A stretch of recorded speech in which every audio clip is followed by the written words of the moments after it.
X's and Petrocios, presented by Matt Newsy Real Estate, Trumbull's local real estate expert and #1 RE/MAX realtor in Connecticut. Today is the Week 10 Thanksgiving Rumble and Trumbull episode of X's and Petrocios. We're here with Coach P in his office. Just about time for kickoff. In addition to Coach P, we have our captains with us as well. Wish a happy Thanksgiving to Manuel Lariano, Caleb Wachinski, Brody Hopkins, and Giovanni Abladeo. Before we get to the captains, Coach, just quick touch base about the game a week and a half ago against New Canaan. I feel like this game was one of those where the final score doesn't accurately reflect the story of the game. It seemed like Trumbull came out and played strong on both offense and defense. On both sides of the ball, they seemed to play pretty well. Lots of connections on the offense between Giovanni from Caleb, so we had some connection to the Root Beer Boys. The defense played really well, so give me your thoughts on how the team performed against the top-ranked Rams. Yeah, I think this, I think that's probably the best half of football we played all year. I mean, that's the #1 team in the state, and we really had them reeling a little bit. They really had no idea how to stop triple option. We came after them defensively. We finally got our passing game clicking. And, I thought we played really well with a chance to tie it up late in the first half. And then, with under a minute left, they go right down to score to make it, it's a 14-7 game. It was a 14-point turnaround because they score with barely any time left on the clock. Now it's 21-7. Now you're chasing 14 points. They get the ball to come out in the second half, and they just kind of wore us down. And now it's 28-7. And I just feel like our kids played their hearts out. They can't play any better than they did in that game. And you're right. The score is not a reflection of what really went on, because I talked to those guys the day after at the JV game, the New Canaan coaches, and they were like, "We had no idea that you guys were this good." It's like, well, if we can just get ourselves to believe how good we really are, we'll be fine today. Let's jump right to the Matt Newsy Real Estate keys to the game. Tell us about, for St. Joe's, what does Trumbull have to do on offense and defense, and who are some of the star players for St. Joe's to keep an eye on? Well, I think offensively, we've got to possess the ball. We've got to be able to make drives into touchdowns. They're a very good defensive team. We know that. People have not scored a lot of points on them. We understand that too. However, I think some of the things we do will bother them, defensively, we've got to make them punt the ball, which they haven't done a lot of. They eat a lot of clock. They're a big running team. I don't think the passing game is phenomenal. So if we can stop them, we'll be in this game in the fourth quarter, which we've been in the game the last 3 years in the fourth quarter, and somehow found a way to lose. So, they've got a bunch of really good players. I think their best player on the team is the kid Zach Agino, who's a defensive tackle, who's been offered by Syracuse and some other people. So, we'll realize who he is, and we're going to go after them every down, every play. We're going to move on to our captains now. I'm going to start with Emmanuel Lariano. Tell us about your experience playing football for Trumbull. What are some lessons you're going to take away from being a member of this program, especially holding a highly regarded position as captain of the football team as you move on to the next phase after graduation? Yeah, some experience I've had with this football program is the coaches always have my back. I mean, ever since sophomore year, Coach P and Coach Wojtek believed in me. I played some games sophomore year, and starting my junior and senior year, they've really been there for me, and I always have a support system here, and just being with my brothers, my teammates, they always have my back. So just knowing in the future that all these boys are still gonna have my back is something I'll take away. We're going to move on to Caleb now. Now, you came into your senior year in kind of a unique spot, having been a starter since your sophomore year. You probably felt like you were thrown to the wolves early on, but now as a senior, I'm sure those were lessons that you were able to take and grow from. What were some of those experiences from playing as a starter as a sophomore that helped you grow and become better as a senior? Quarterback is just a position of it's experience. So obviously the first 2 years is kind of feeling some stuff out, mistakes here and there. You just grow from it, and going into senior year is a lot more confident, kind of seeing defenses better. Everything's kind of slowing down a little bit more, and yeah, just feeling better this year. Thank you so much. Going to go to Brody next. Now, Brody and Gio, I love when I get to talk to guys that were my former students that I see in leadership roles up here with the football program. As I've said to you a couple times during the season, there have been very few captains that have truly embodied the role of being a leader as much as I've seen from you to the degree that you have. Your teammates consistently say that you play in the moment and give a full effort on every single play throughout a game and throughout practice. Where did that mindset come from where you give 100% nonstop at all times? Yeah, I just, why not? Especially, I've done it every year, but especially senior year, I got nothing after this. I might as well give it my 100% every single play because there's nothing after this. Like, especially after this game, it's my last time putting on football pads for the rest of my life. So I might as well go 100%.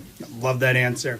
Over to G. Your brother was a great baseball player here, and you're keeping your family's reputation alive with how well you're performing on the athletic field at an elite level consistently. You've built a reputation as one of the most versatile playmakers. You never stop competing, never take a play off during practice, during your game, or anything like that. Never give less than 100%. What's been the driving force and inspiration behind you keeping up that intensity all the time? I think it started my sophomore year, seeing a few of the captains, seeing the way they were, and seeing the way they led the team. It made me want to be able to lead the team like them, and I got the chance to. All right, excellent. All right, the final question, Coach, you probably remember this. I ask this every single year. After you guys take care of business this morning against St. Joe's and you get to go home and enjoy your Thanksgiving dinner, what is one or two things you are most looking forward to having to eat after taking care of business on the field today? So, Emmanuel, what are one or two things you're most looking forward to eating? What I'm most forward to eating is that big old turkey leg at home. I'm very excited for it, so can't wait for that. And some mac and cheese on the side, too. Caleb? I'm also a big mac and cheese guy. I'm looking forward to that. And I really like mashed potatoes, too, so I'm looking forward to that, too. Brody? Yeah, I'm going to have to do a mix of the two. I'm looking forward to the mac and cheese and the mashed potatoes the most. Gio? I'm looking for that turkey and the mashed potatoes. Coach, what's your answer this year? What's your number one thing you're looking forward to after you go home tonight? Well, probably the homemade stuffing. Okay, is one of my all-time favorites, and lasagna. All right, sounds good. All that's making me hungry already. Coach, Emmanuel, Caleb, Brody, Gio, thank you guys so much for taking a few minutes to talk to us. You guys have left this program in a better place than where you found it. Good luck this morning against the Cadets, and we know we're going to have something special to cheer for out in the field in a little bit. Thank you. Thank you for having us. X's and Petracios is presented by Matt Newsy, the local real estate expert and #1 RE/MAX realtor in Connecticut. Contact Matt anytime at 203-642-0341. Again, that's 203-642-0341. This presentation of Trumbull Eagles football on 10 is sponsored by Dr. Lubna Khan's Orthodontic Boutique of Trumbull. With over 20 years of experience and countless perfect smiles, Dr. Khan offers both braces and Invisalign for the whole family. Schedule your complimentary exam today. And remember, the AAO recommends that your child first see an orthodontist at the age of 7. He's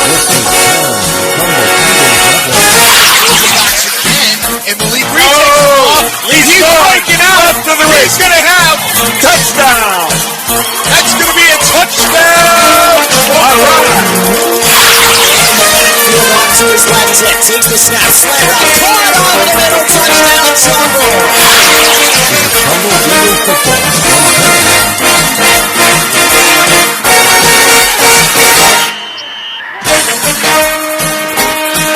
Live from McDougal Stadium, it's Trumbull Eagles football on 10 and CCTV. This morning, your Trumbull Eagles face off against arch rival St. Joe's in the 2025 Rumble in Trumbull.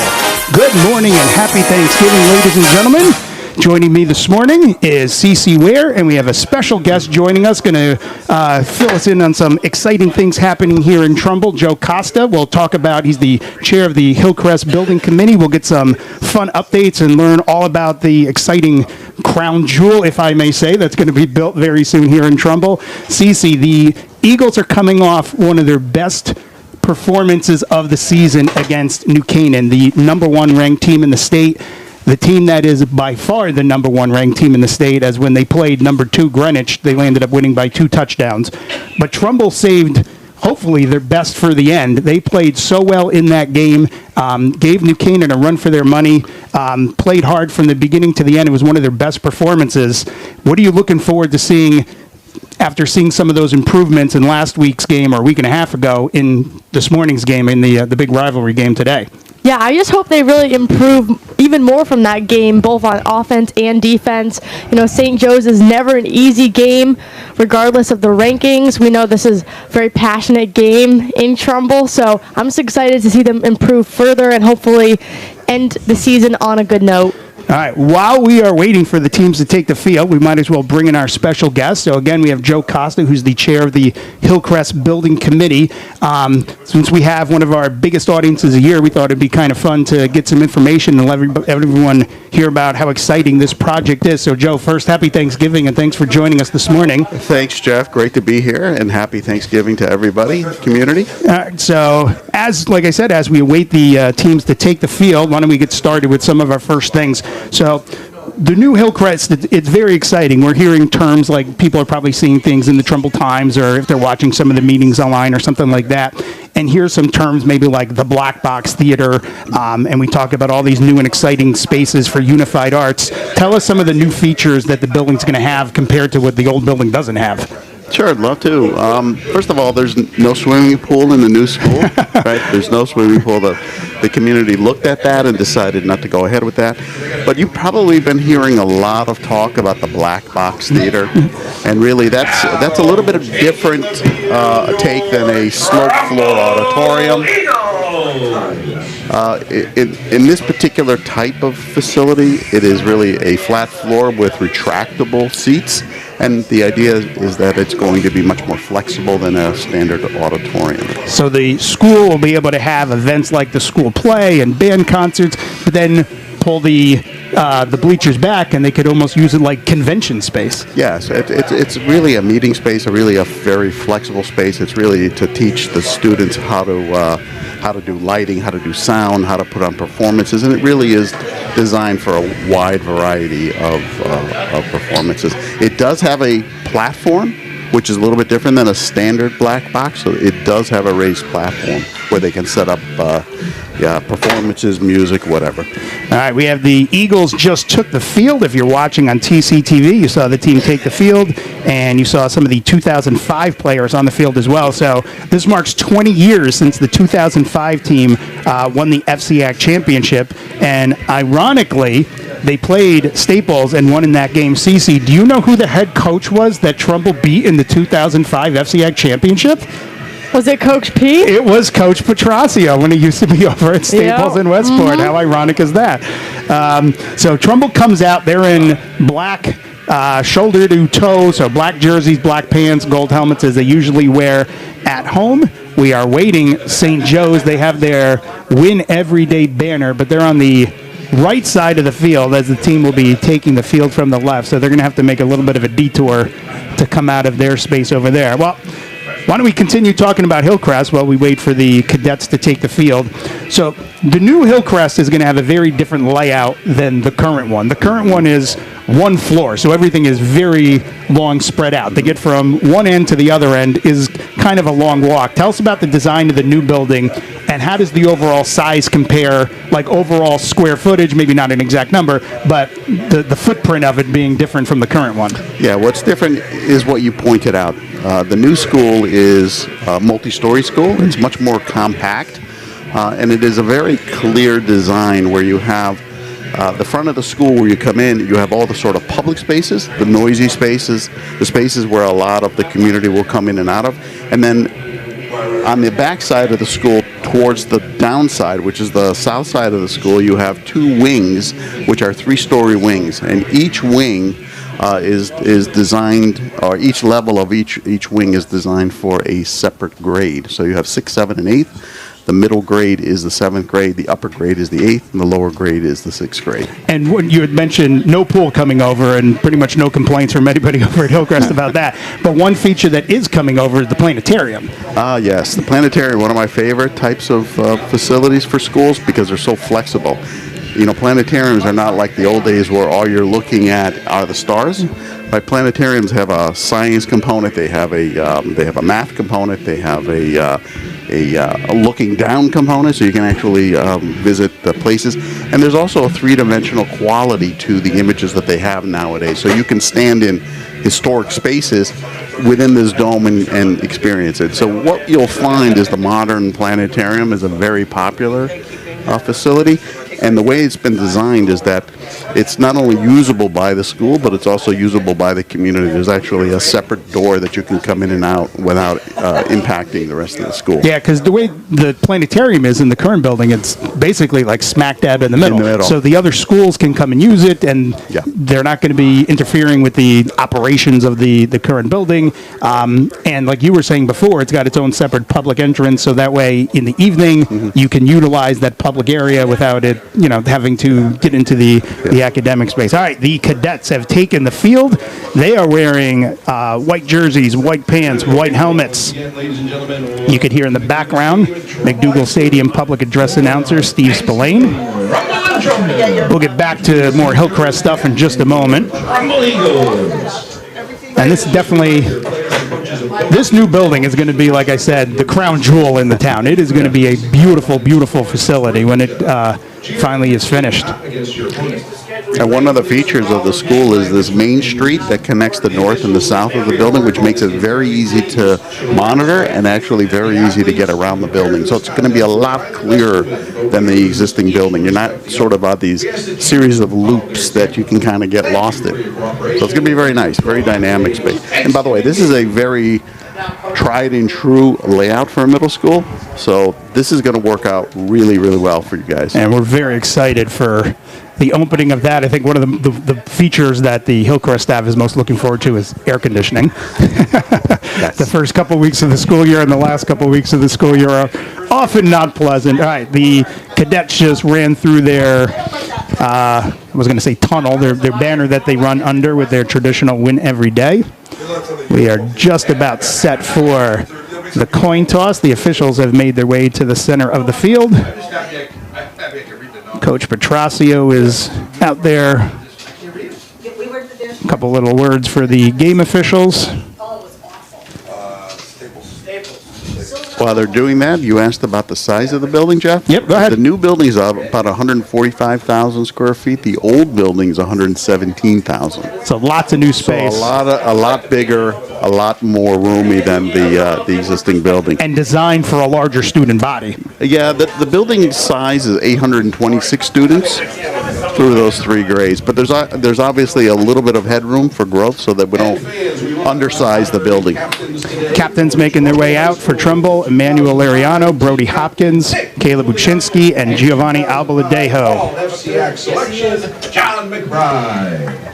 And for St. Joe's team. And in addition to the regular captains, there's a couple honorary captains from the 2005 FCX championship team that are going out for the coin toss as well. Very exciting to see some of them out there. So they won the 05 FCX championship, as Cece and I were joking about before. They beat Staples in that, Staples in the FCX championship game, which was played at Boyle Stadium in Stamford. They went on to the state playoffs, and they landed up falling to Xavier in the first round. All right, getting ready for the coin toss. Cece, let me know if you can tell who wins. Coins in the air. Looks like St. Joe's. Oh, they're going to redo the toss. Maybe land on the edge.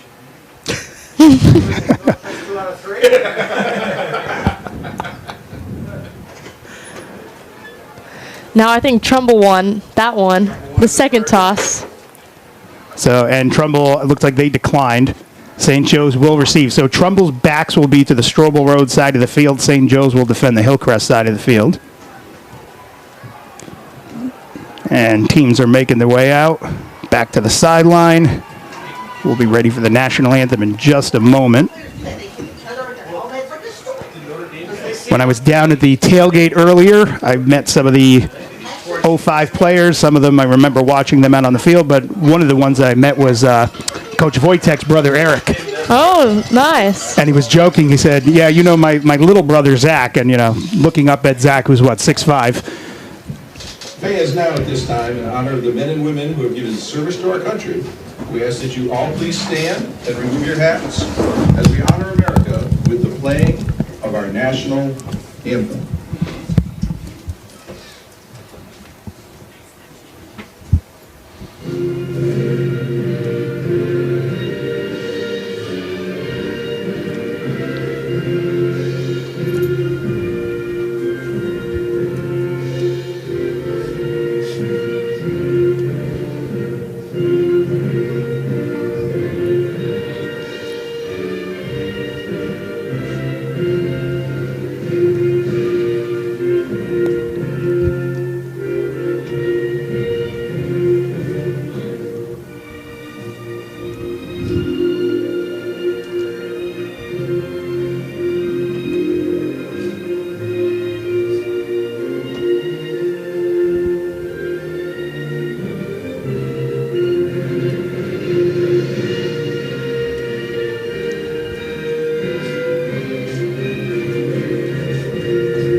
All right, one step closer to kickoff. I see a few rows right in front of us is Trumbull legend Matt Newsy, legendary kicker for Trumbull High, and went on and was a legendary kicker for UConn football as well.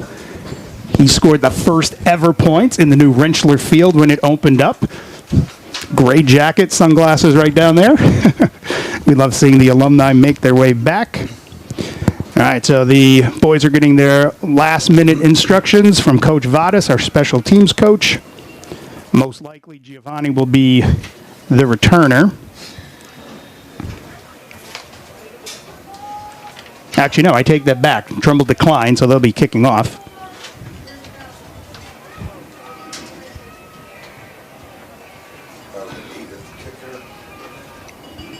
Keen Horn will be kicking off for the Eagles. Kickoff for the Eagles, number 8, Keen Horn.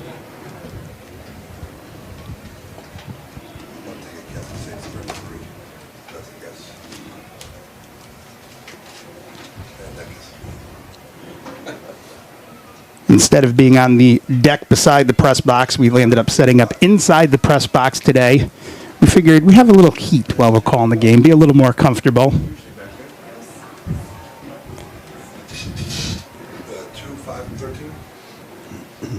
But compared to last year, this is nice weather. Yeah, so it was pouring. Well, you were on the sidelines for that one. Yeah. All right, here we go. Getting ready for the kickoff of the 2025 Rumble and Trumbull. And here is the kick by Horn. It's down to the left side, and it's going to bounce out of bounds, I believe. So that will be draw a flag, unless, did it go in the end zone? No, I think it went out of bounds. So St. Joe's will get a few extra yards. Kick out of bounds penalty against Trumbull. So instead of taking it out to the 20, they'll get a few extra yards. Bring it out to the 35-yard line. All right. We'll do this first play, and then we'll get back to talking about the new Hillcrest in just a moment. St. Joe's comes out in a 4-receiver set, quarterback in the gun. Trumbull with, looks like, one high safety.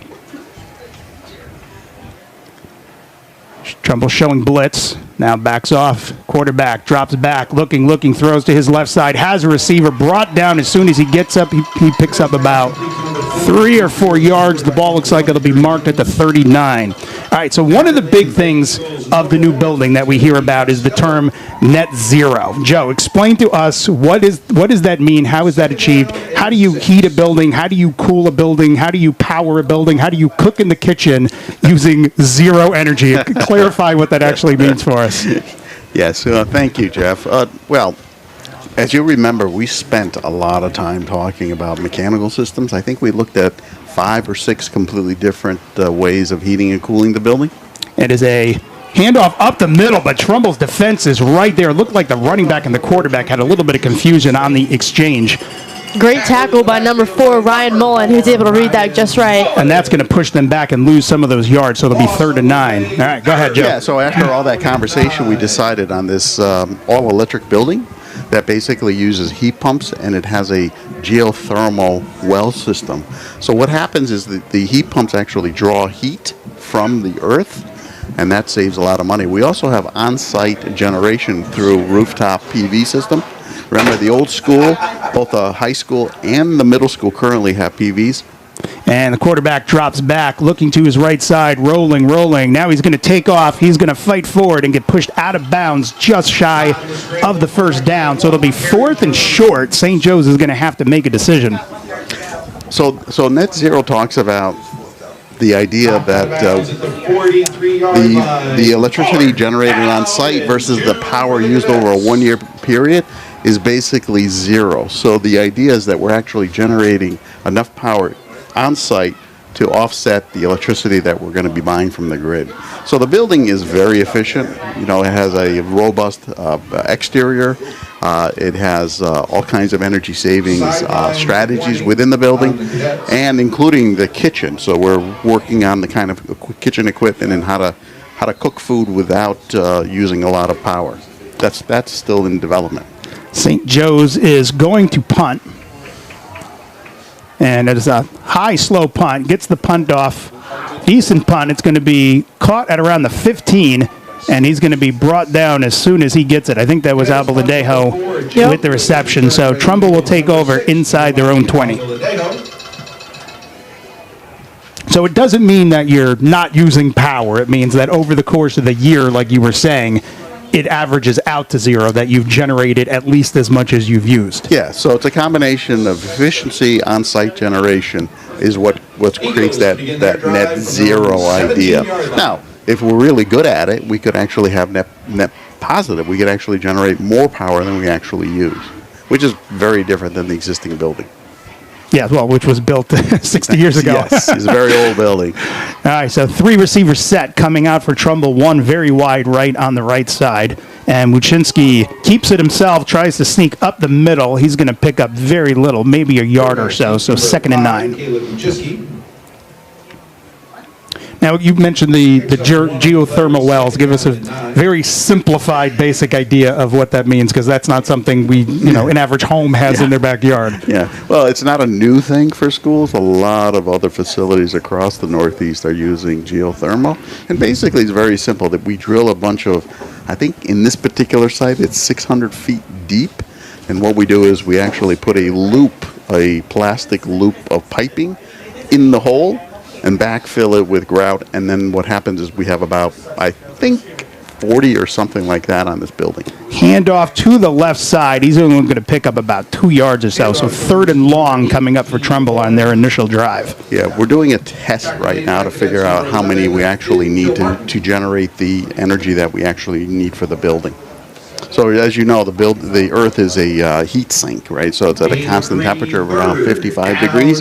And so what we do is in the summer we put our extra heat into the ground, and then in the winter we extract that heat. That's what gives it that efficiency. Much more natural way to do it than the traditional way. We're basically using the Earth as a heat source. Wuczynski gets the snap, rolls to his right side, looking under pressure, and just throws it out of bounds. So that'll bring up 4th down. Trumbull's going to be forced to punt on their first drive. St. Joe's had good coverage on that. Caleb wasn't able to find an open receiver, so he kind of just threw it out of bounds. Now, one of the big questions, we could talk about this more so during the change of possession coming up in just a second. The location. The new building is going to be on the same campus, but they needed to find a new place to put it because the old Hillcrest is going to be used while the new one's built. Trumbull High is going to be in full use while the new one is built. Mm-hmm. So we'll talk about the location in just a second. How do you have a construction project of that magnitude on a working campus? Mm-hmm. And the punt goes essentially straight up in the air. Someone might have had a hand on it. It actually comes down at the 30 35-yard line. It's going to roll to about the 38-yard line. So not a good special teams play for Trumbull. So, yeah, Joe, tell us about the location of the building compared to where the current one stands. Sure. Before I mentioned this Main Street and this front of the building being the public spaces and the quiet spaces being on the south side of the building, well, the architect has really taken advantage of the slope of the earth, and what we had to do is we actually had to set the building far enough away from the existing Hillcrest so that we would not adversely impact it with the construction activities, the machines moving in and out, things like that. So the design of the building, position of the building is largely a function of where it could go on the site. St. Joe's takes over, trips left. Quarterback hands it off up the middle. He's going to fight for it, get past the first couple defenders. He's going to pick up a good number of yards. It'll be second and a short medium on the next play for them. So it's going in the spot that people familiar with the campus refer to as the pit. That's where the bulk of it is going to be. And by the way, I don't like talking about it as the pit. It is part of the dip of the site, but that you're never going to see that when the new building is finished. Trips left again for St. Joe's. It's second and about 3. It's another handoff to the right side. He's met about at the line, maybe minimal gain, if that. So no, they're actually pushing the box back, so it'll be about 3rd and 4 coming up. So we're not talking the dip in front of the current Hillcrest by Strobel. It's more like behind where the current pool, the gym is. Yes, it's beyond beyond the pool on the south side of the building as you head down the Strobel. As you head down Daniels Farm Road. And what's interesting about it is that we're able to build a new building while keeping the existing building fully operational and fully safe. That's an important consideration in any school that you're building on an existing site. Ace formation on this 3rd and 4 for St. Joe's. Quick throw to the right side, has a receiver, gets by the first defender, and then finally pushed out of bounds after picking up the first down. They are now knocking on the door of the 20-yard line. Yeah. So also, Jeff, what's going to happen is the construction team is going to have a separate driveway that's going to be separate from the main driveway. So we're not really going to be disturbing buses and parents dropping off and picking up. They're really going to be able to come in and out of the site without really disturbing everybody. And their setup is going to be on the very end of the site, near the maintenance garage down at the bottom of the site. That's where they're going to really be setting up. And for safety, too, to keep the students and the parents separated. Right. All right, we have a single receiver on each side for St. Joe's with the new 1st and 10. And it is a handoff to the left side, fights back into the middle, brought down by, that is number 9, Ben Zaccanino. So it'll be 2nd and about 6 coming up. Yeah, the other feature about the school is the fact that we're going to be really alleviating the traffic jam that you find as you come into the site, because what's happening is when the building is pushed way back, where the old school used to be is going to be some long driveways and drop-off areas for the bus and parents that are going to be completely separate, along with 2 parking areas, one for staff and one for visitors. So it's going to be a very different traffic pattern. And the staff and parents as well coming into Hillcrest and Trumbull High that come off Route 25 are going to appreciate that. Yes, it's going to make a big difference in the traffic because, as I said, we have this long queuing area and we have adequate parking for parents and for staff and visitors. St. Joe's has taken a timeout. All right, so even though this has been going on for about a year, the referendum passed in November of 2024, we don't see any construction equipment out there right now, but believe us, there is a ton that has actually been happening. So where do we stand in the process of getting to the new building, and when will we actually see what most people consider to be the physical construction? Sure. Well, even though we haven't actually done any construction, there's been a lot of work that's been done behind the scenes. We just want to say that very lucky to have a fantastic building committee. We've been meeting basically every 2 weeks since the end of 24. And we've hired all of our consultants. We've got our construction team. We've got our design team. Specialty consultants as well. We really did that. Right now, we're just about finished with the second third of the design. That's going to be done next month, and then we're going to finish the last third, basically in the spring of next year. Ace formation for St. Joe's, receiver in motion, quarterback drops back, staying in the pocket. Now he's flushed out to his right side, throws it incomplete. Yeah.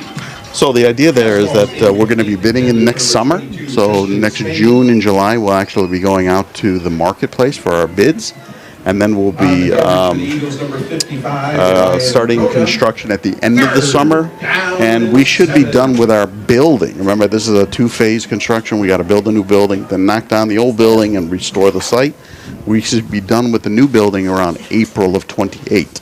And then the rest of it will be done by December of 28. Now, the construction team, the design team are looking for ways to accelerate the construction. We have trips left, 4 receivers set for the Cadets. And the quarterback rolls to his left, but hands off up the middle. St. Joe's running back's got a bunch of room. He's fighting forward inside the 5. St. Joe's now threatening to get into the end zone. Yeah, I always said to people when they'll ask me, like, I don't see any bulldozers out there yet. And I go, well, it's not like you're remodeling your kitchen where you just hire somebody, they come in and they do the job. This is a much larger project with a lot of steps along the way. And being a public project, there's a lot of transparency. You have to make sure you check a lot of boxes as well. Yeah. Yeah, there's a lot of steps that we have to go through. Like every time we finish a design phase, we have to stop, check our numbers, make sure that we're within budget, make sure that the market hasn't changed, and then once we're comfortable with that, then we allow the team to move to the next phase. That's what we do that in essence 3 times before we actually go to market. 1st and 4, jumbo set for St. Joe's, fights up the middle, and they are in. Touchdown, Cadets. So Cadets go up 6-0 with 5:11 remaining here in the first quarter. All right, we'll wait for the point after, then we'll have a couple extra minutes as the special teams get ready to come out. Got a couple more questions. We'll keep Joe here for a few minutes if it's okay, and then we'll let you go home and have your turkey.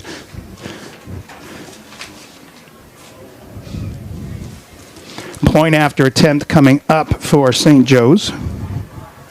Kick is up, and it is Penalty flag on the play. Flag on the play. Offsides on Trumbull, so they'll move it in. Cece, on Trumbull, I'm surprised they didn't let them play through so they could decline. Yeah, I don't know about that. Usually if it's on the defense, you let the play go through and you give them a free play. But regardless, St. Joe's will get another attempt at the point after. And here we go again. Kick is up. Splits the uprights. Good. So St. Joe's takes the quick lead. 7-0, 5:11 remaining in the first quarter. You talked about this a couple minutes ago about the construction with an occupied campus going on. What are some of those things that they have to do to make that happen so that way Trumbull High and the current Hillcrest are still functioning the way they need to function? Yeah. As I mentioned before, the first thing we're going to do is really secure the site. And then what the construction team will do is develop their own driveway in and out from Daniels Farm Road. There's going to be a temporary driveway that bypasses the existing bus loop and parking lot. And then what they'll do is they'll fence in a laydown area and secure the site from the rest of the campus. One of the things about doing a school on an existing campus is this learning opportunity. So the construction management team will try to engage both the high school students and middle school students that are interested in construction or design or trades, and set up times when they can actually visit and witness the actual construction. That's a pretty cool opportunity for those students that are interested in pursuing a field like that. The building committee is going to get a videographer to set up some fixed cameras so that we can actually see the construction in a live setting. Kickoff is up. It's a little short. Giovanni's not the returner, and it's taken on the far hash. He's going to be met at around the 25-yard line, so Trumbull will take over. 5:05 remaining in the opening quarter as the Eagles trail 7-0. I believe that was number 18, Cade Volpicelli on the carry. It was a little bit short. Giovanni usually stands a little bit further back, and the kick was not as deep, so it dropped before Gio could pick it up. Yeah, so just to continue, while they're going to do their best not to disrupt the school, there will be some disruption on the fields, like when they drill the holes and things like that. So there will be some disruption, but they're going to try to keep that to a minimum. Handoff up the middle. He is met at the line. He goes pretty much nowhere. Cece, that was that same pro form we first saw at the McMahon game that Coach P said he was going to continue to implement during the games. I think the Eagles do a great job in that pro form. That last play wasn't a great representation of that, but hopefully moving forward that stays pretty consistent. And while we're talking about Hillcrest, got to give a big shout out to Hillcrest Principal Brian Rickard, who's listening in. So happy Thanksgiving to the Rickard family. All right, again, pro form.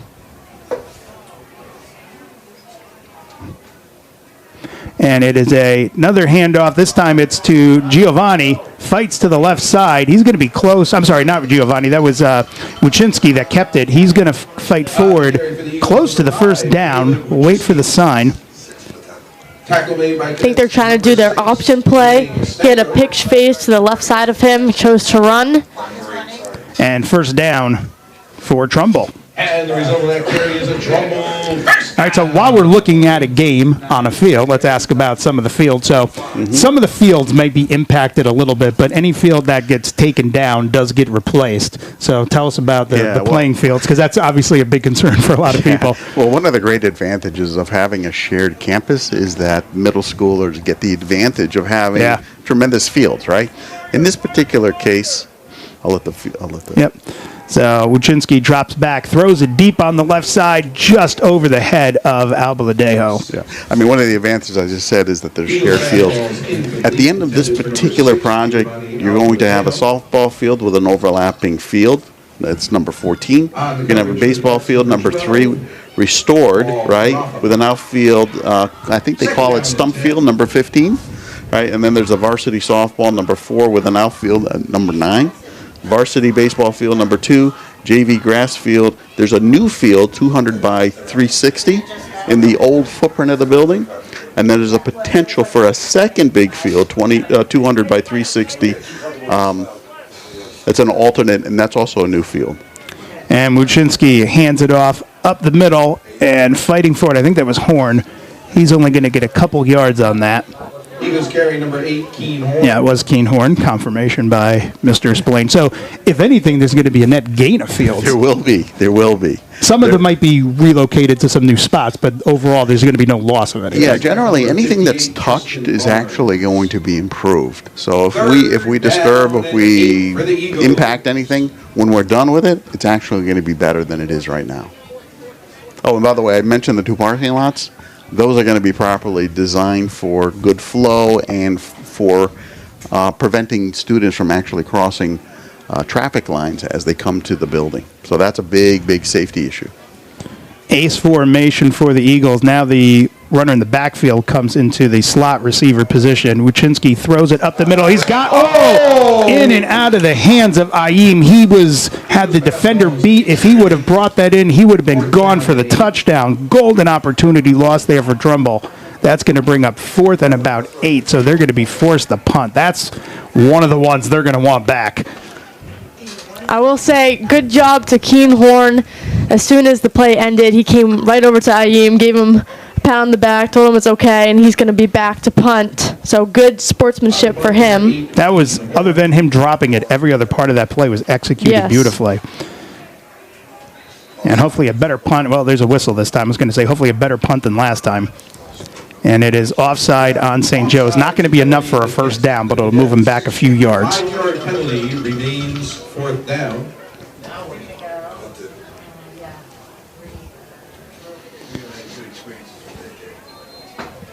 So 4th and 3. Ball at the 42. Coach B does not want to go for it. And bad snap over the head of Horn. He picks it up. He's going to try to make some room and get the punt off. He at least gets a little bit back. It's going to roll forward past the 50, and it's going to come to a stop at around the 42 on the St. Joe side. So Keen Horn saved a complete disaster. on a bad snap. So 2 punts so far today, Cece, Yeah. and both of them, one's worse than the other. I mean, special teams hasn't looked great so far this game. I remember 2 years ago when we lost the game on field goal attempt. So special teams got to keep it up, make sure we kind of get back in this game. Are there any other features? I'm trying to think any other interesting things we could share with our viewers and listeners. The only thing I would add to our conversation is that, this is going to be a very different experience for the middle schoolers. I mean, the entire building is being designed to be for teaching and learning, right? And for the students. Trips right, quarterback, rolls to his right side now, looking. Now he's going to take off. He's got a little bit of room. He's going to get the first down and go out of bounds at around the first down marker. So St. Joe's will get a first down at around midfield, but there is a flag down.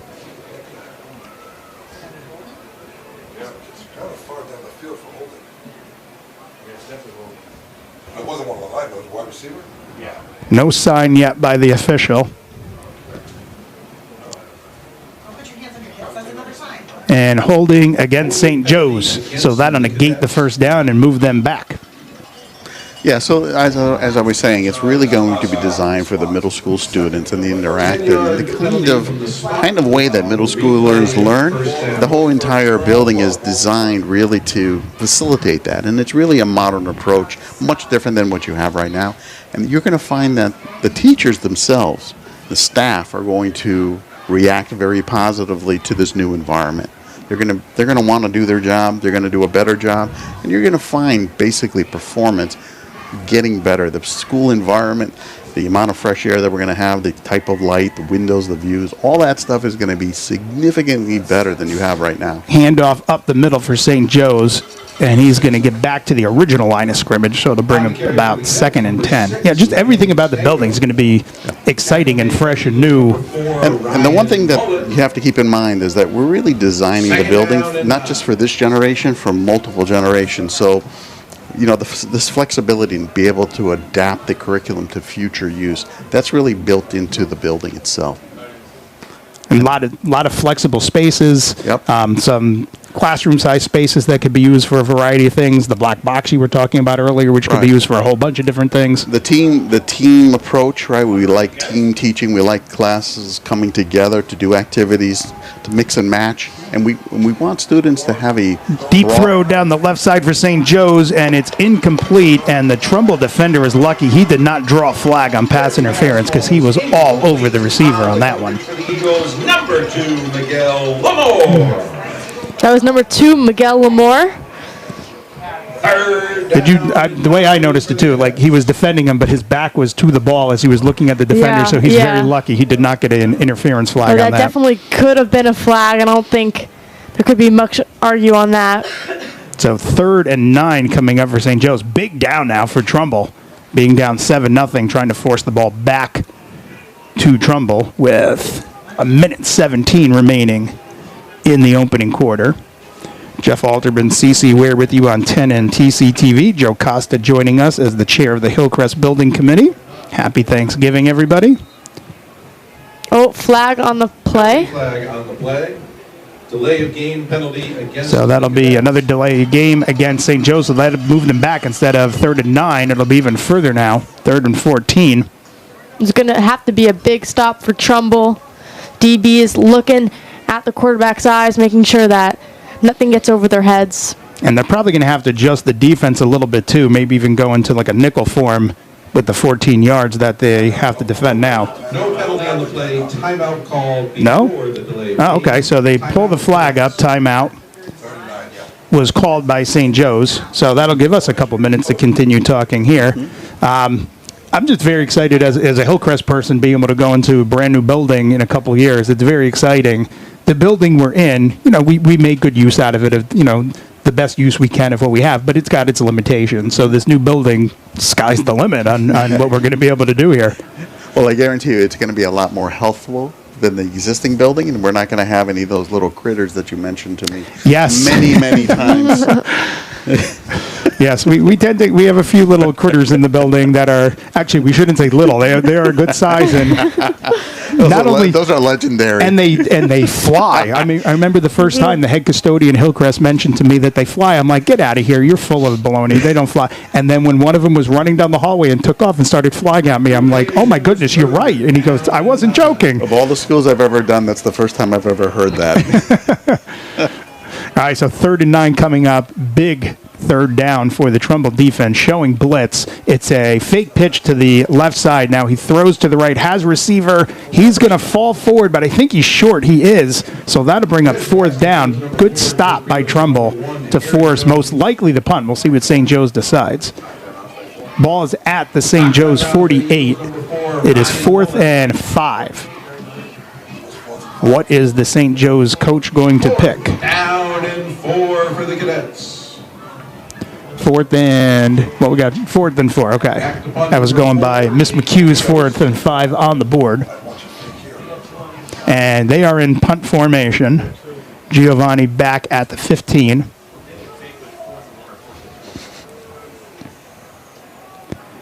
And it is a punt.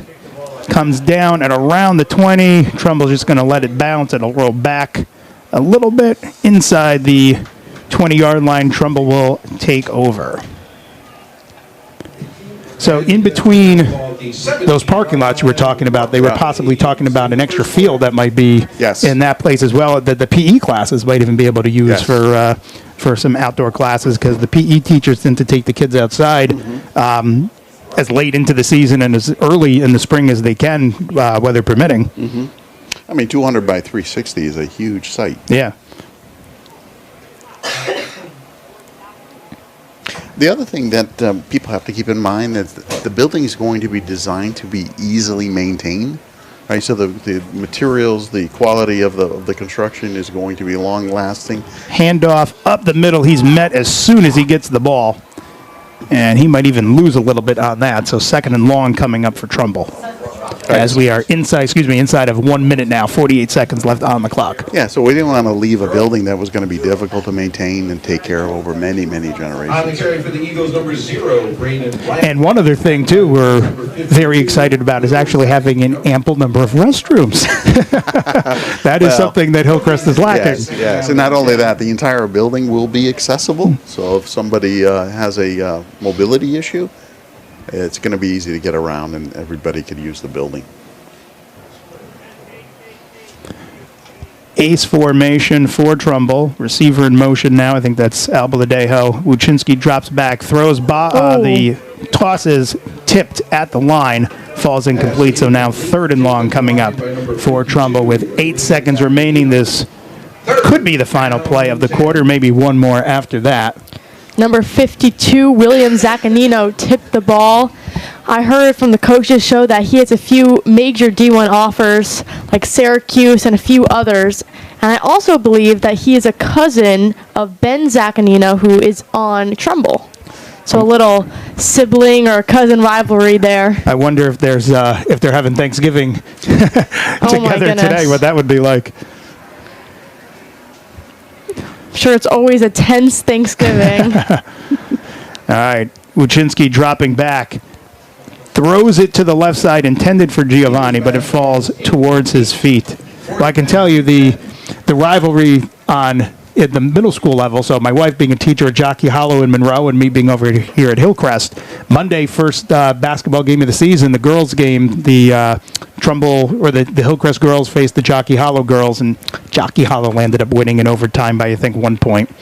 So, but Hillcrest beat Jockey Hollow for the girls' championship last year, so my daughter and myself had bragging rights at dinner after that one. My wife had bragging rights after this one. All right, Trumbull going to punt now, and finally a decent punt by Horn, going to be caught right at midfield as the buzzer sounds for the end of the first quarter, and he runs to his left side. Finally going to be brought down. That looked like Dylan Sakowicz that finally brought him down. Flags fly, as Cece said.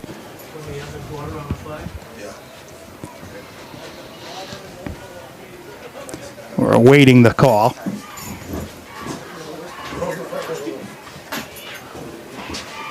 As of now, the ball is at the 44. Flags on the far side of the field where it was originally caught.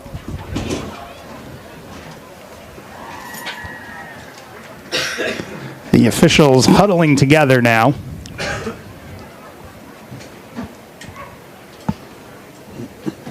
Holding. It's going to be holding against St. Joe, so instead of being at the Trumbull 44, that'll march them back. And again, Joe, you were saying the expectation is to open in 2027? 47 yards line. And that brings us to... No, 28. 28, I'm sorry. 28, Yep. but we're going to try to push that forward. Okay. Yeah, I remember I got my dates mixed up. Yeah. Originally, we were attempting to see if we could make that happen, but we want to make sure you want to get it done fast, but you want it to get done right. Well, also, we have to do it within the existing building operation, right? So we can't put too many people on the job. We have to do it with care. So the existing building will open fall 26, fall 27, so 2 more years after the current year that we're currently in. And then we will be ready to open it up. And by that time, you're going to want architects and construction people off of your property. Guarantee it. Yes. All right, so St. Joe's takes over now. And it is a handoff up the middle. He's fighting forward. He's going to come down right around the first down marker. He might have it depending on the spot. Looks like he's going to be about a yard short. I was going to say the far judge has him a little bit shorter than the close one. Number 12, Braden Jago. So second and about a yard. Lariano, team captain, checking back in for Trumbull. Ace formation again. Single back for the Cadets. Ball now on the Trumbull side of the field. The one receiver comes in tight, back into a tight end position now. And quarterback drops back. Fires it deep to the left side. He's got a receiver. Caught. Brought down inside the 10-yard line for St. Joe's. Pass complete to number 4, Jake Rios from number 1, Harry Jones. Trumbull's defender was on him, but he was able to make a really nice catch and secure the ball and come down with it. So the defense needs to step up big time here as we are in the early moments of the second quarter.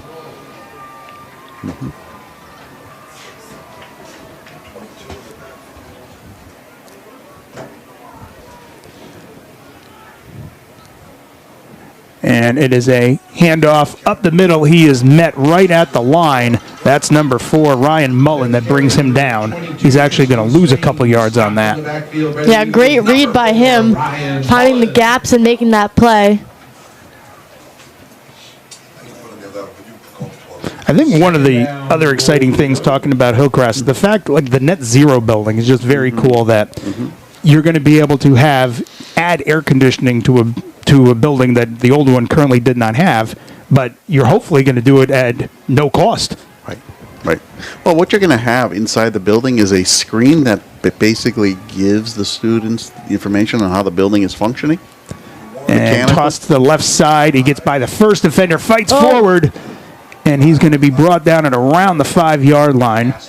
Oh, so this was something I wasn't aware of. Yeah, so tell us about this. This is exciting. So there will be a big screen that will give data on the weather, the amount of energy that's being generated, the amount of energy being used. It's kind of a portal that what's happening behind the scenes. I mean, one of the things that we like doing and what this architect likes doing is making the building a teaching moment, right? So everything about the building is learning, experiencing, and basically for the middle school experience in the building. Jumbo set for St. Joe's, and the quarterback keeps it behind his blockers. He's fighting forward, and he's in the end zone for the second touchdown. So that'll stretch it to 13-0 St. Joe's. So that's something cool that the science teachers could, on almost a daily basis, talk about what's happening. So I would assume January, February, you're going to see more usage, but then in the other more mild months is when you'll start gaining more. Right. And they'll track that, and they'll be able to go back to old data and see how they compare with new data. And oftentimes, school will actually have a competition to try to get the energy down. Point after is up, and it is good. So 14-0 St. Joe's, 9:21 remaining in the first half. Trumbull needs to come alive here before this one starts getting out of hand. Yeah, as I was saying, Jeff, what oftentimes students will do is they'll become energy conscious, and they'll begin to turn off lights, equipment, things like that, to try to save energy, to try to better what they did previously. It becomes almost like a competition, but a fun competition. Yeah. And the benefit is actually the town, that they're, experiencing better performance in their buildings. Trumbull Rangers cheerleaders. And tell us, in the winter months, as we're getting into the cold season now, with the solar panels, you're still going to be generating, because the sun is still out. Yeah. I mean, it's going to be cold, but you're still getting sun's rays. Yeah, one of the things that people don't realize about Connecticut is that it really is very favorable for PV and PV sun. We do get a lot of sun days and a lot of energy out of our PV And systems. fans, be sure before the half, head on down to the snack You shack. wouldn't think of it. You think of Connecticut as New England, but it does get a lot of sunlight. We're blessed that For way. the THS senior class. And a lot of trees around the perimeter of the campus, but inside of it, it's very open, so there's not going to be a lot of trees blocking the sun's rays from hitting those panels. I mean, the design really takes advantage of the site because we do have fantastic views, and many of the spaces in this building will be exterior oriented, so students and teachers will get that natural light in the views. High kickoff by St. Joe's, fielded inside the 5. Returner takes it to the right side, gets by a few of the defenders, and actually takes it out past the 30. So favorable position for the Trumbull offense as they come out for their next drive. 9:13 remaining in the second quarter until the half. So what we'll do is the beginning of next year, we'll go back to town council and give them an update on what we've been doing.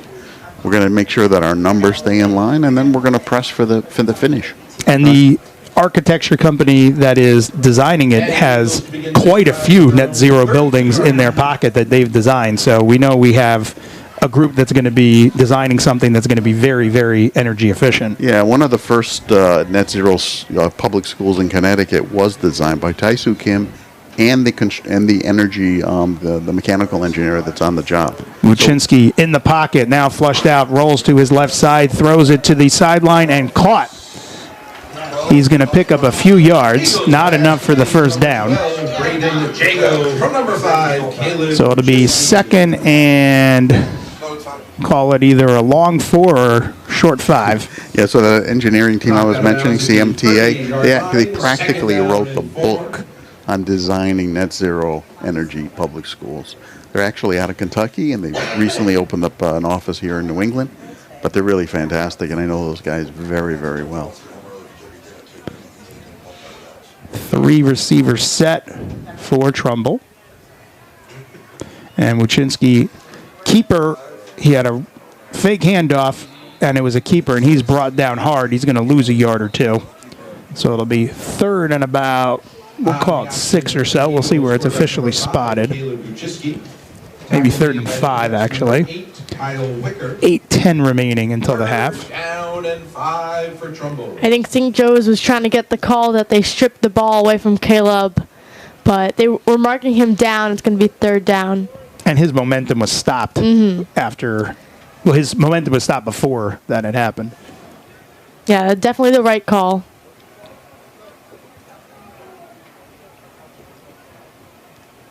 Braden Jago in the H-back position, 3 receiver set. Jago in motion. Wuczynski drops back, looking, under pressure, almost falls down. Oh. And the ball comes loose and bobbles out of bounds, incomplete.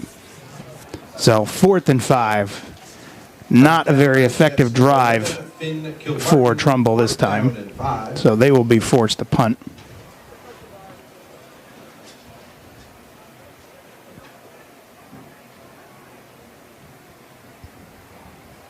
Keenhorn back for the punt. We've seen 1 decent punt, 2 not so decent punts. Hopefully this one will be one of the stronger ones.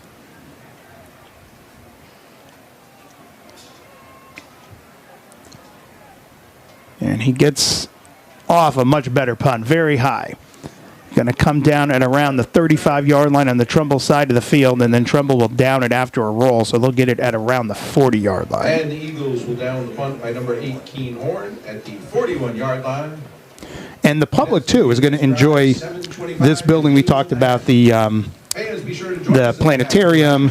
Even they could use the Black Box Theater, something like that. It's access. That public part of the building, the public is going to be able to be used as well. Yeah, I think what you'll find, Jeff, is the building is going to be used many more hours than we anticipate, because people like going to a new building, and the Trumbull Public Schools will find more activities to have in this building. And the gym is going to have a good amount of seating, so that way stepping forth ceremony could be there. We could hold basketball games there. We just got to make sure we get a good spot for press row when we broadcast some of the Hillcrest basketball games. We actually have close to 1,000 seats in the gym, so you could put a lot of people in there. Quick toss to the right side for St. Joe. He's got a receiver wide open. He's going to take it the distance, and that's going to bring it to 20-0 St. Joe's. New Canaan up 8-0 over Darien in the out-of-town scoreboard. But that is one of those scores that is going to start showing Trumbull starting to lose some control of this game. They're going to have to reel this one back in quickly before it starts getting out of hand. Yeah, it looks like it was just some blown coverage. The quarterback faked to throw short, ended up throwing long, took it in, scored the touchdown. And the secondary lost their coverage on that. There was not a defender within 10 yards of him. On for the extra point, number 4, Jake Rios. To kick, number 4, Jake Rios. His last few kicks have been good. Hasn't missed one yet. And this one is good as well. So 21-0. St. Joe's in the lead, 7:16 remaining. It's not looking good for Trumbull. No, they're going to have to make some big-time adjustments to try to creep their way back into this. But not as bad as the Syracuse game last week. Was that the Notre Dame one? Game 70-70. I am a big Notre Dame fan. My wife walked in at one point and was watching the game. She goes, "What's the score?" I'm a Syracuse guy. Oh, are you? Yeah. Not a happy day, that one. And how about UConn losing their coach this week, going to Colorado State, I think it was? They're going to have to bring somebody in. Yeah, so many college coaches are getting fired nowadays. Like, it's hard to find coaches. I wonder if UConn lands up with Brian Kelly that was fired from LSU, or will they bring in somebody who's a coach at Penn State? Maybe, who knows? Maybe they'll try to get one of those big names. Maybe Coach Petrossi will throw his hat in the ring for UConn. Now, he said many times he liked coaching on the high school level. Here is the kickoff for St. Joe's. Good line drive type kick, caught at around the 5-yard line by Giovanni. He goes to the far right side, gets by a few defenders, and then brought down at the 30. On the return for the Eagles, number 6. And the Trumbull offense comes back out. The offense, other than one or two couple plays, not very effective so far today.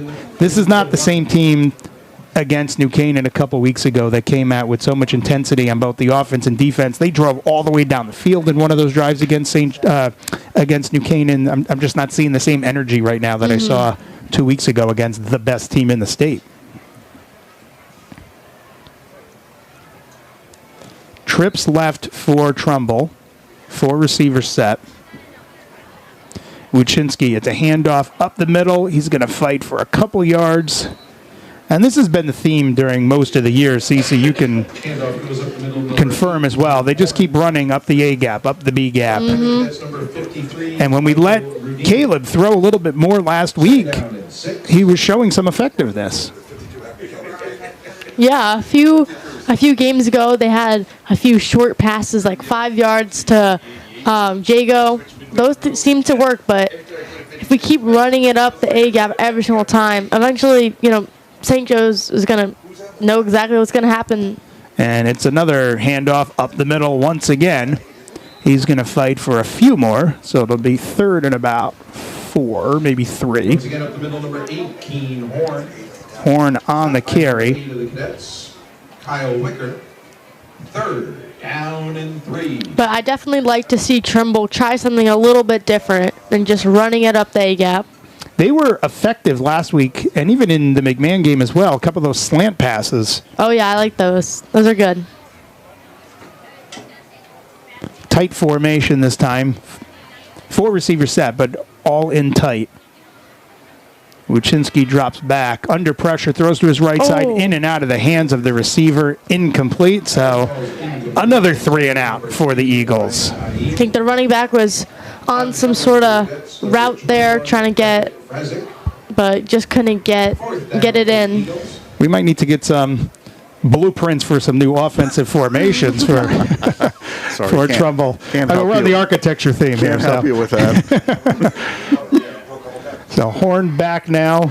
Last 2 punts have been pretty good. Unfortunately, I think this is his 5th punt. This one is very high, not terribly deep. It's going to come down at around the 40 on the Trumbull sideline and then taken down. So a ton of height, not enough depth on that.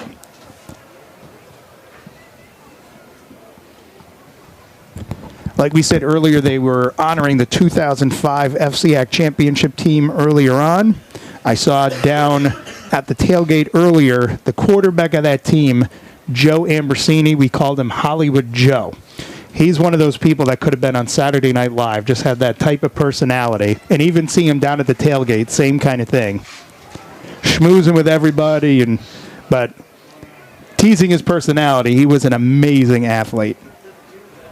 And one of the running backs on that team in 2005, Jay Youngblood, one of the best running backs that I've seen play for Trumbull. He's up there with some of those guys more recently, Rowan Johnston, Corbin Smith, and in my opinion, the greatest Trumbull Eagle of all time, the class of 1991, Darryl the Rocket Parler.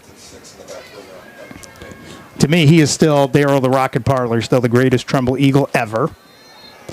But Jay Youngblood, he might be the number 2 guy behind that.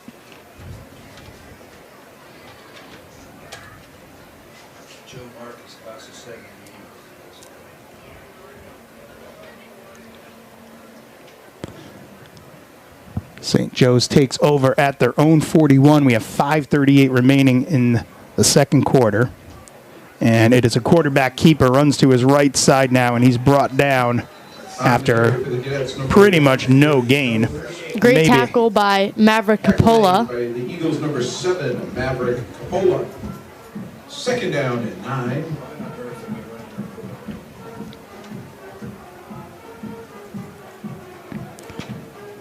Cece, what do you think it means? I'm looking at Coach Petrosio on the sideline. He's got the mic pulled up, so it's not at his mouth right now. If we had to read into that, what would you think that means? I can only assume that he's pretty angry, yeah. I know he's definitely not happy with the score right now. 2nd and long, fake pitch to the running back for St. Joe's. Now throws it to the right side, in and out of the hands of the receiver, almost picked off. Maverick Coppola and Isaac Dane each had a shot at that one, but that's going to fall incomplete. Isaac Dane, the backup quarterback, but also playing in the secondary for Trumbull. Yeah, he's not doing a bad job. I know he started kind of mid-season, and we were unsure how the backup quarterback would be in the secondary, but Coach P seems to have a lot of confidence in him, starting him last few games, and he's been doing pretty good. He had a pick 6 against McMahon. Yeah, a couple weeks ago, yep.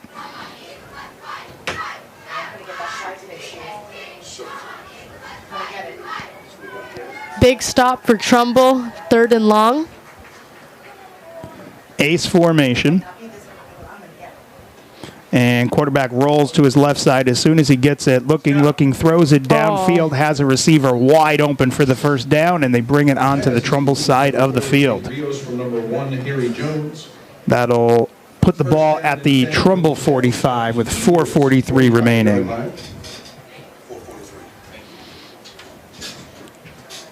We definitely cannot let St. Joe's make those easy throws to get the first. Trumbull's defense definitely needs to step up here. They do not want to go into the half down 28-0. No score in the Battle of Stamford between West Hill and Stamford.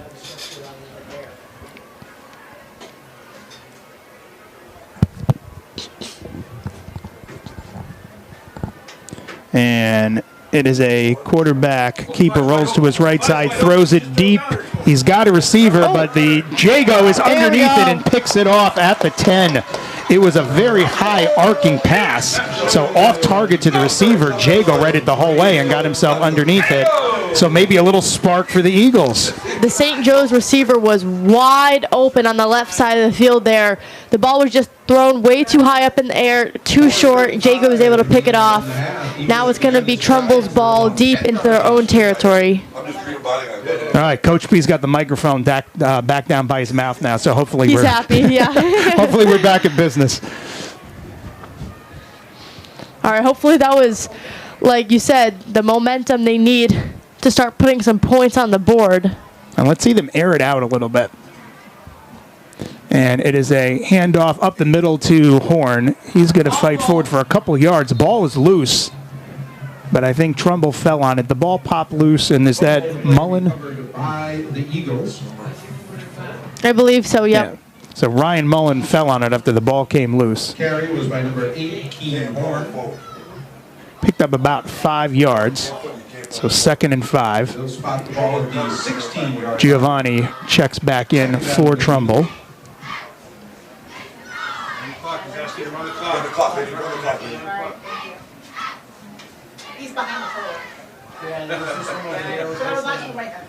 Four receiver set, trips left. It is a handoff up the middle again to Horn. He's going to fight forward, get by the first defender. He was like a pinball out there bouncing around, and he gets the first down. Number 8, Keen Horn. That's the kind of play by Keene that we thought we were going to see more of, because he's such a big running back. He's got that Jerome Bettis kind of size.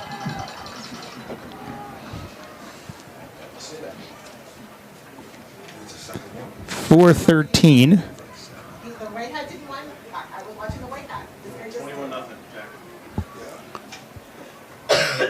Ace formation for Trumbull. Single back. Giovanni in motion. And it is a handoff to Horn. He goes to his left side, and he's going to pick up just a yard or two. Didn't have the same luck as the last play. Tackle made by the Cadets. We're still waiting for the offense to start airing it out a little more. We haven't seen much of that. Down 21-0. You're kind of at the point where, guys, let's see something a little different. Let's try to get some yards and some points back.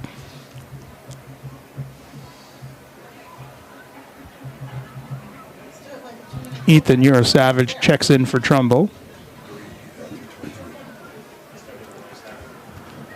Replaces Duran Sidnor. Giovanni in motion. And it is a handoff up the middle, and Horn is met in the backfield. See, so you were talking about that before, where they're going to get to the point. Actually, that wasn't Horn. Was that Blank, I think? That was Blank, yeah. They're going to get to the point where they're figuring out what's happening. And yeah.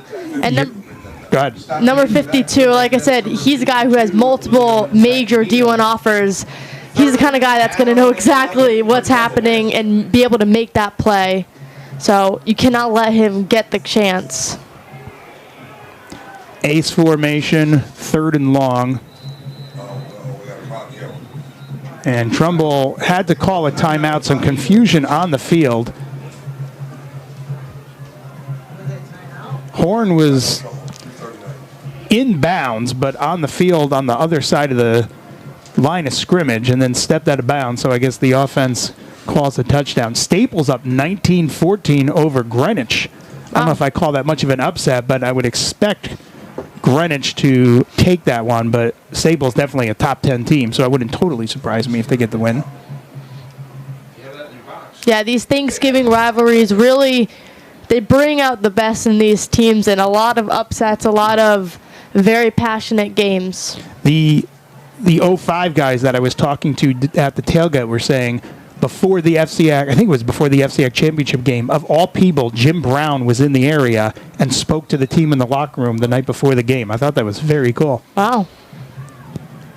And Wyszynski drops back, rolling to his right side now. Looking, throws it. He's got... Oh! It was intended for Giovanni, and it's picked off. Oh, my goodness. Going the other way, finally pushed out of bounds at around the 15-yard line. So intended for Abaladejo. Penalty flag on the interception. Oh. There is a flag down.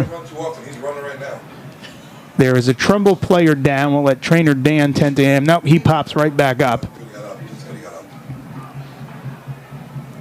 So again, Wuczynski was looking for Abladejo, and it is a penalty against St. Joe's. Personal foul. But it is, yeah, like I said, it was after the change of possession, so St. Joe's will retain possession of the ball, but just move it back. Some insights and information on the new Hillcrest that is coming to town. Figured we're in season, that kind of sounded good.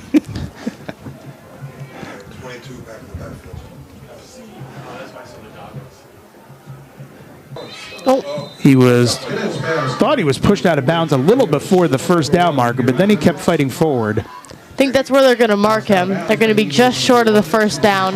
Yeah, the side judge on this side showed that he was at the 36.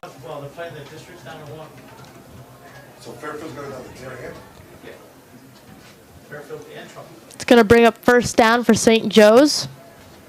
Ball's at the 32. Booster. First down, one to go for St. Joseph's. And looks like a jumbo set for St. Joe's. Fight forward and pick up a good number of yards inside the 5. Going to be about 3 or 4 yards. Number 7, Maverick Coppola. Short of the end zone, you mean, right? Yeah. No, touchdown. Pass is complete to number 8, Kyle Wicker, from number 5, Lanique Black. Ludlow leads Ward 21-0. Ludlow having Chanel was on that last play. He doesn't look very happy during his conversation.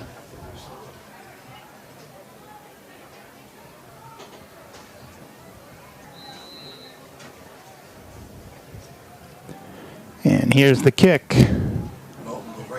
Down the middle. And Volpicelli runs to his right side going east-west. Finally, timeouts remaining. Can they get one score on the board? Now, you're not going to do that with the runs up the A gap. No, they're going to have to you're try gonna have to throw the ball. Pick up some decent yards on some plays. And Wuczynski, 4 receiver set, trips right. And Wuczynski drops back in the pocket. Now flushed out to his left side, tosses it to the left side, has a receiver, and then pushed out of bounds. He's going to pick up about 4 or 5 yards. It's about 3 or 4 yards behind the original line of scrimmage. 3rd down and 13 for the Eagles.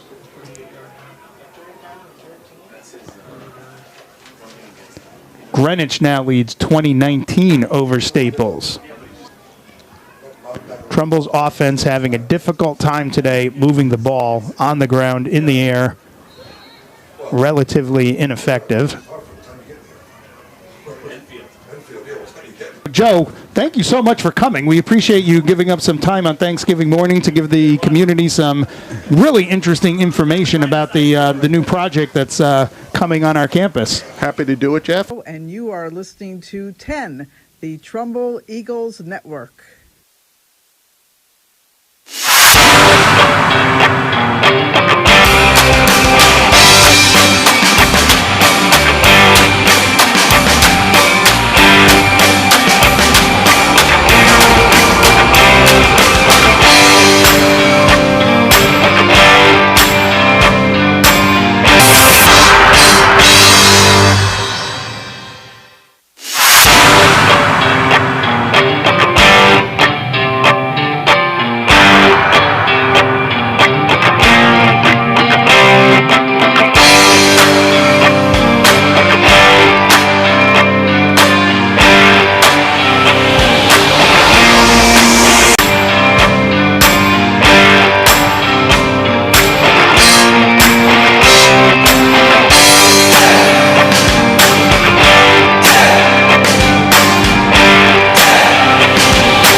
Visit us online at orthodontic for the team to try to get themselves back into this. Yep, we really do. And again, as we said earlier, you can't keep running those same A gap, B gap runs. You got to try to air it out a little bit. I mean, last game of the season, the team is not making the postseason. Yeah, they got Let's nothing see a little to lose. something. Yeah. We know we're going to have a different quarterback next year because Caleb is graduating. So let him air it out a little bit. So Trumbull's back out on the field. He's about back in the day.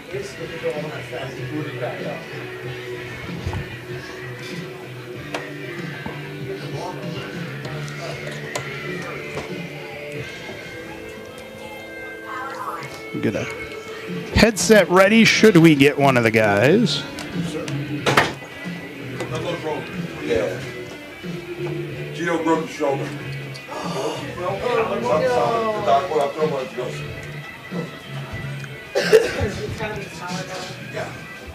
That sucks. All right, so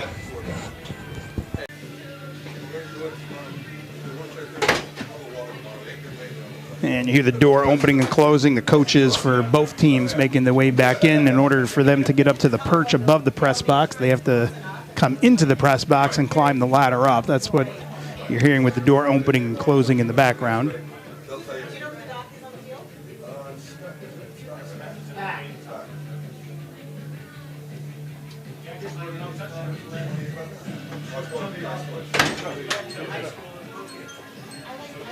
Trumbull is back.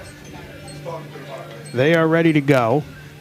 St. Joe's is now out there ready to kick it off. So Volpicelli and that is Brian Aim back to receive for Trumbull.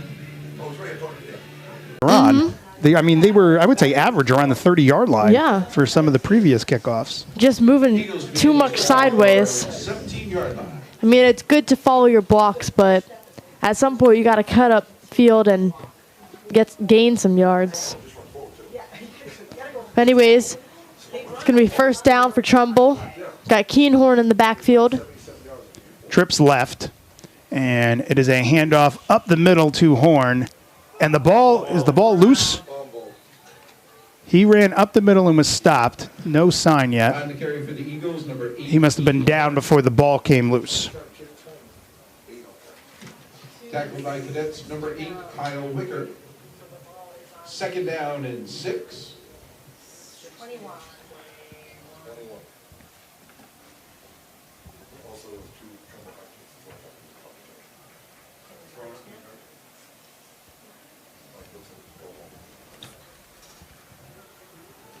And it is a throw to the left side. I think that's Jago. Yep. He's going to fight forward, pick up a couple yards, and be maybe just shy of the first down.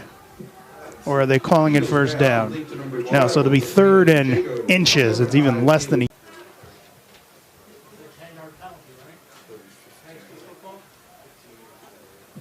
Pass interference against the Cadets. Yep. Yeah. So they're going to go to the 43. That'll be a 15-yard penalty for St. Joe's. First down and 10 for the Eagles.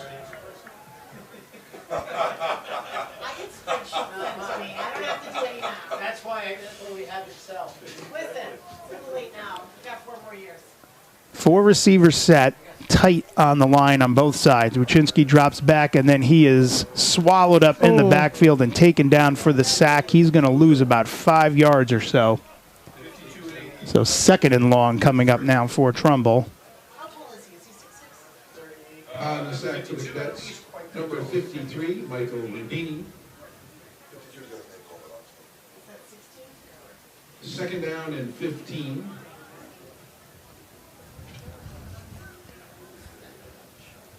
Trumbull's just huddling up, getting the play in.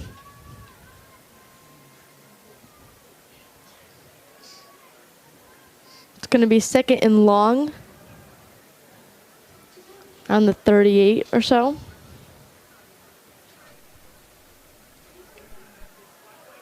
And Wuczynski drops back under pressure, trying to escape it. He's not going to, and he's going to be sacked back to back. It's going to bring up 3rd and even longer. Sack number 8, Kyle Wicker. Eagles. So Trumbull punts. Keenhorn back. He's had a couple decent punts. He's had a couple not so decent punts. And he made something out of nothing on one of those punts that could have been a huge loss. He made something out of nothing, but there's been a couple that were not so stellar. And it's a low snap, but he gets it, and he gets a decent punt off this time. It's going to come down at the 35 on the St. Joe side front, and he's going to fight forward and pick up about 6 or 7 yards. 7 yards.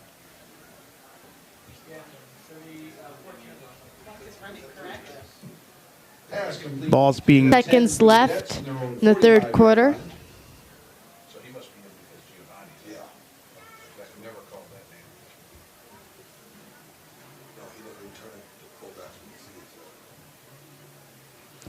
St. Joe's taking their time, but they have a 28-point lead. They are not in a rush at all.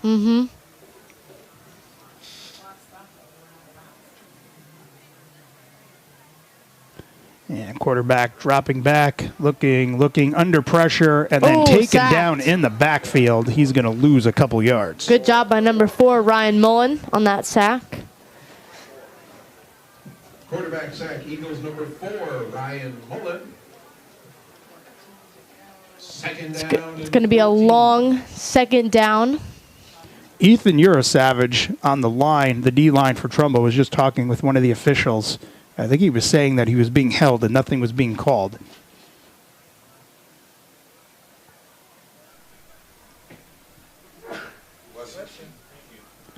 Second and long. And quick roll to the right side, but a handoff to the, roll to the left side and a handoff to the right side. He's going to run forward, get back to about the original line of scrimmage. That's about the 2nd or 3rd time St. Joe's has run that. where the quarterback kind of looks like he's going to roll to his left, and then he hands off to the right side to try to throw the line off. Is that almost some sort of like counter-like play? Yeah, to try to get the line going the wrong way and then opening up a gap for him to try to get through.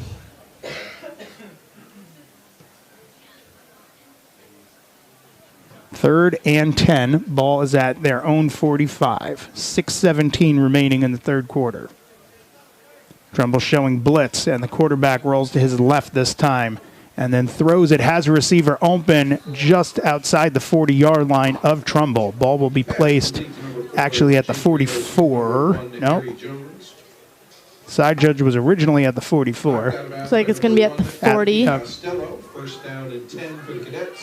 The side judges throw me off where they place themselves, so I think that's where the ball's going, and then they end up making an adjustment.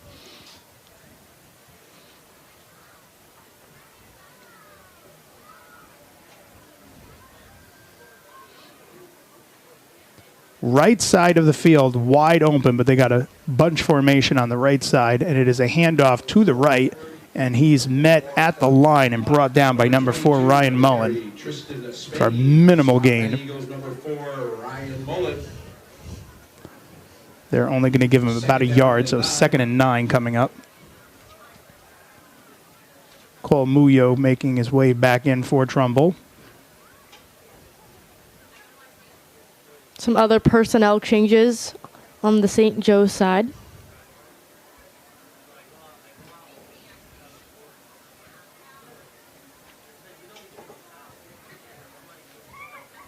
Trumbull showing blitz. It's a handoff, kind of like an end around, and he turns the corner. He gets the first down and goes out of bounds. On the sweep for the Cadets, number 4, Jake Rios.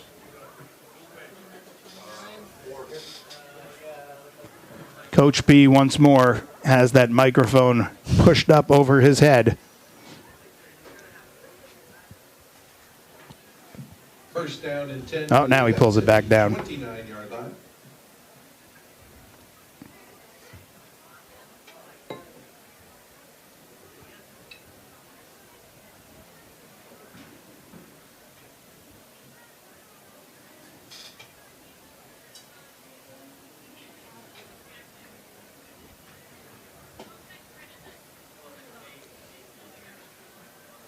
And the St. Joe's quarterback drops come down to the last couple plays.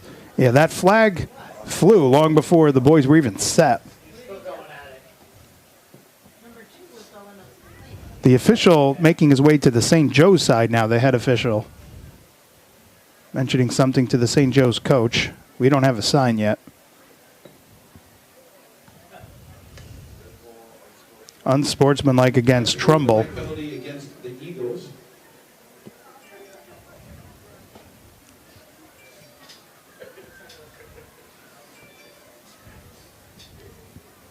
And the point after is up and good. Today by calling Dr. Khan at 203-590-3222. And remember, the AAO recommends that your child first see an orthodontist at the age of 7. Welcome back to Eagles Football on 10, presented by Dr. Lubnikon's Orthodontic Boutique of Trumbull. So those penalty yards are being assessed on the kickoff. St. Joe's is kicking off on the Trumbull 45. So they're already on the Trumbull side of the field for the kick. Most likely will go in the end zone unless they intentionally squib it or... Yeah, it's the very last play the last 2 years. It's been the deciding factor.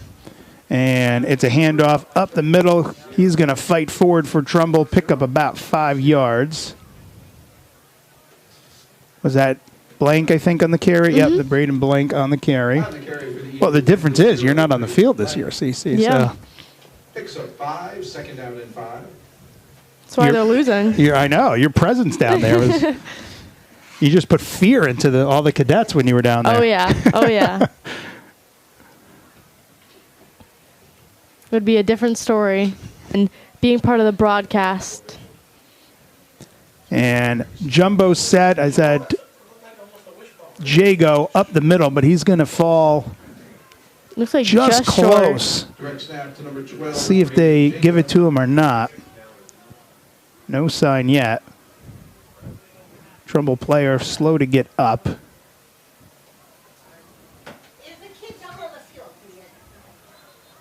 And they finally blow the whistle, seeing as a Trumbull player that's hurt.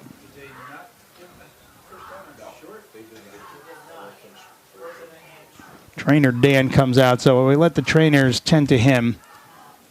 We'll take a break as well, and we'll be back Looks like after he's this.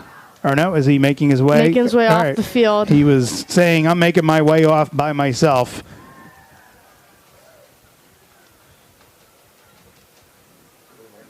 So the adjustments for Trumbull. Still in the jumbo, as Cece mentioned. Direct snap to Braden Jago coming up. And it is, and he runs up the middle. Oh. Is the ball... The ball is... No, I don't think it's loose. I think he's got it. We see where the official... Yeah, they're giving it to him. First down. All right. He ran it right up the middle. Oh, now there's a flag. Late flag well after the whistle. I think... It's going to be some sort of personal foul. Oh, yeah. Tensions are very hot down on the field. On both sides of the ball. But I believe it's going to be on Trump.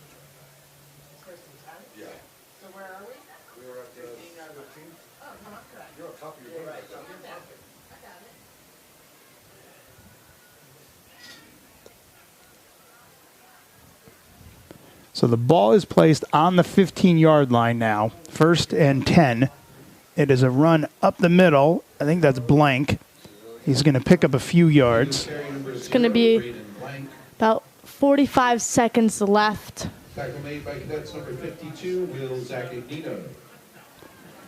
Again, 2nd and 5. Running clock. Hillcrest Middle School, and you are listening to 10, the Trumbull Eagle Network.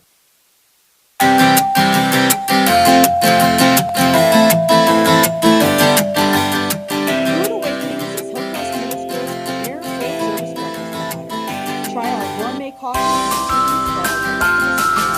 We've been the picking up choice for Hillcrest since 2013. Pay with cash or open a credit card to enjoy our daily recipes. Our baristas personalize every order and always provide service with a smile. You won't find better customer service anywhere. Best of all, we deliver. We come straight to your door to take your order and prepare your provisions right before your eyes. When you're in Hillcrest, let us do the cooking for you. There's always something for everyone at the... But outside of the hands of the intended receiver. I think that was Matt Green, so it's going to fall incomplete. One date I can tell you to reserve is going to be Saturday, January 10th. We're doing it a little earlier than usual this year. It's going to be the annual Crosstown Showdown as Hillcrest faces Madison in the boys-girls doubleheader. And even though you might be listening and thinking, oh, middle school, but the middle school games, the ratings on TCTV, we've actually had more viewers for that than the Trumbull High St. Joe's basketball doubleheaders. Wow. And then we have the St. Joe's Trumbull High basketball doubleheader at Sacred Heart once again. That was early February. And it's going to be a punt by Horn, another towering punt that does not go very far. It's going to land at their own 35 and then be down at about the 34-yard line. So not the best punting day for Keene. Let me see if I could find that date of the basketball doubleheader. I believe it's the 4th. Yeah, so Wednesday the 4th. If you're able, come on out to the Pitt Center at Sacred Heart for an amazing doubleheader between Trumbull High and St. Joe's. If you can't, we'll have it for you on the 10 Network and Trumbull Community Television. And as I was saying to Lara Walden earlier, we're getting to that diner a lot earlier this year for that game. Last year we got there several hours before tip-off, and we ordered our food, and we waited, and we waited, and we waited. We finally had to get it to go and bring it into the Pitt Center and eat it there. So we'll get there for like 2 o'clock for a 7 o'clock tip. All right, St. Joe's now. Handoff up the middle. And number 4, Ryan Mullen, brings down the runner for St. Joe's. He's been having a good game so far, reading the run by the offense.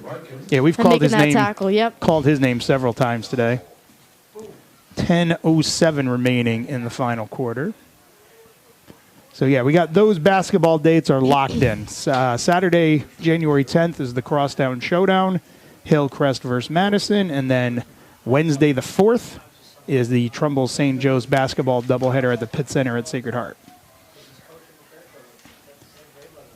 And quick throw to the left side, looking for some screens in front of him, and he's going to get pretty much nothing. There's a flag down. He's going to lose a yard or two. We'll get what the call is in just a second. Holding on St. Joe's, so that'll push them back.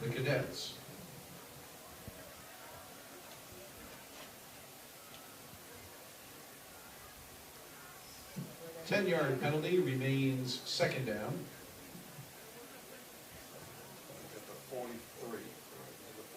Last night, Newtown took down Massac in an SWC matchup. Points on the board. Yeah, it would be nice to, just like you said, put some points up there. Yeah, end the season on a kind of high note. But every year, students graduate, so there's always going to be some change. But we know at the quarterback position, there'll be a new piece, which is always the center point of the team. So we know we'll have some changes in that area for next year. Be interesting to see what Coach P does. Another flag flies way in the backfield. Is a delay of game, I believe it is. Can move them back even further.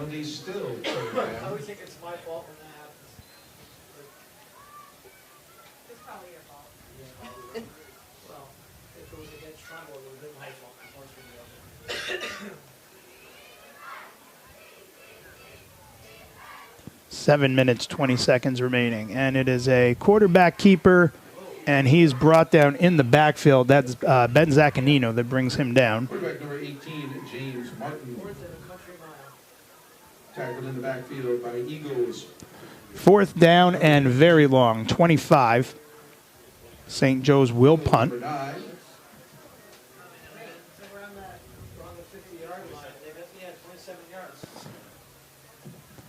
Looking forward to next year finding out who the Alliance games will be. It's always interesting when you play two non-conference games. This year we had that long ride to Norwich Free Academy and then home for, I think it was Manchester. So it'll be interesting to see who we land up playing. It's always fun to see some teams you don't normally get to see.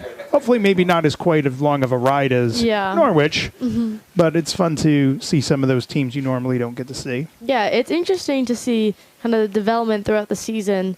Like, I remember going to that first NFA game and seeing how they played. They played great that first game. They did, offense and we were defense. like, this is going to be a great season, and obviously wasn't a great reflection of the rest of the season. And the punt is going to come down at around the 20 and roll a little bit more.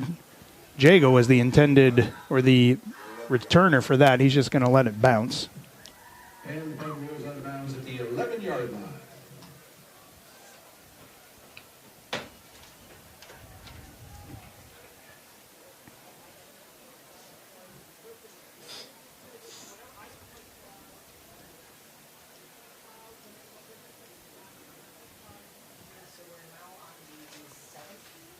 All right, Caleb's coming into the huddle to give the play. Second down and 4.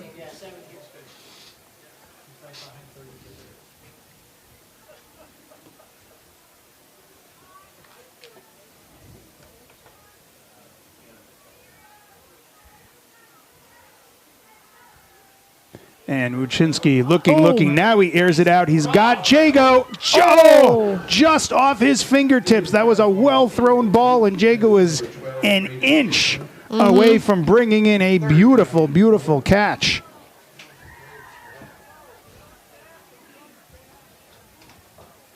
Absolutely amazing job. Thank you. One of the great things was running that tailgate this morning. So tell us about all the great people that showed up before the game. I think we had a great turnout from our families now. We had alumni come, the 2005 team. We had tons of past players, tons of past parents. I think it was a great turnout. We have all of our new players from this year, a few freshmen, all the way up. And one of the other things we got to give you a kudos for was we were just talking about the Norwich game at the beginning of the season. A long, long ride, but you did a great job to try to make that as couple weeks at the end of the season. What are some of the great things we're going to see there? Yep, we're going to acknowledge all of our great senior players this year. We're going to acknowledge our coaches. Again, my amazing board that we've came on this year, half of us are all new, and I think everyone got together and we pulled off a great season. We have lots of fun, different things coming up. Keene gets a good punt this time. He's been having a not-so-great day punting. It's going to come down at around the 45 and take the wrong directional roll for just another yard or so.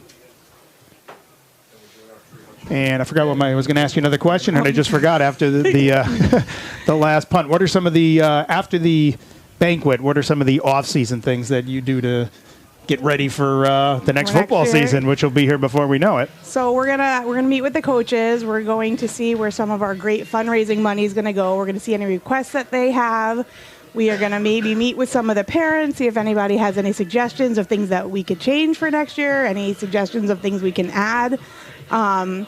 Hopefully we'll get through pretty quickly till next season.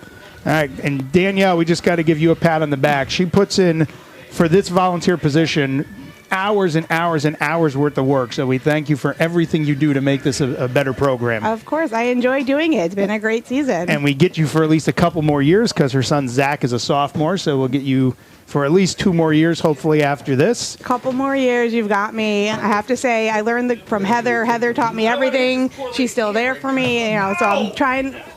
The snap clock hasn't started yet, so this will be the last snap of the year. Why don't you give us some of your final thoughts? What did you see? What did you not see? What do you think they need to do for next year to try to get things back on track?